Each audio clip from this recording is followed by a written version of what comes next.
варзишгари тоҷик Оятулло Қамарӣ, ки чанд рӯз пеш дар чемпионати ҷаҳон оид ба ҷудо миёни собиқадорон медали биринҷӣ ба даст оварда буд, ба ватан баргашт. ӯро дар фурудгоҳи байналмилалии шаҳри Душанбе ёрону пайвандон, дӯстону намояндагони соҳаи варзиш самимона истиқбол гирифтанд.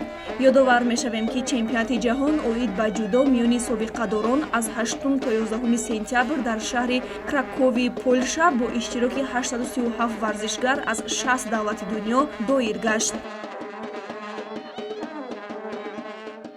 ман аввалан миннатдории худро ба устодон, варзишгарон, пешвозгирандагон мерасонам, ки дар ҳамин ними шаб моро қадрдонӣ кардан ба пешвози мо омаданд. ва баъдан мо дар чемпионати ҷаҳон давлати Полша баргузор гардид.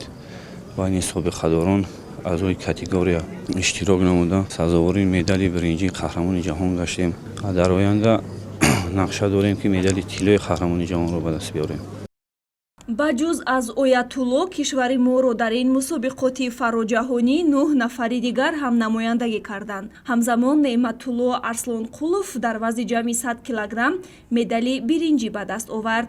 дигар аъзоёни мунтахаби кишвар аз ҷумла Қутбиддин Баҳодуров, Абдулфайз Солеҳов, Соҳибназар Ҳақназаров, Ҷонибек Маҳмудзода, Шоҳҳусейн Раҳимов, Валӣ Султонзода, Фаридун Устопиров ва Собир Шарифов натиҷаи дилхоҳ нишон дода натавонистанд. мушоҳидаҳо ва натиҷаи ҳунарнамоии ҷудокорон дар ин мусобиқот нишон доданд, ки гӯё мунтахаби собиқадорони кишвари мо бидуни ягон омодагӣ сафарбар шуда бошад.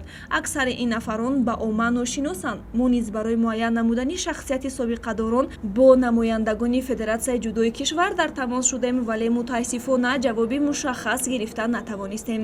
танҳо гуфтанд нафаронеро, ки толорҳои варзишӣ пешниҳод карданд, қабул карда сафарбар намуданд. пас суоле ба миён меояд, ки дилхоҳ нафар метавонистааст, ки ба чемпионати ҷаҳон бираваду аз номи Тоҷикистон баромад кунад, ҳолон ки гап сари чемпионати ҷаҳон мераваду на ягон мусобиқаи минтақавӣ.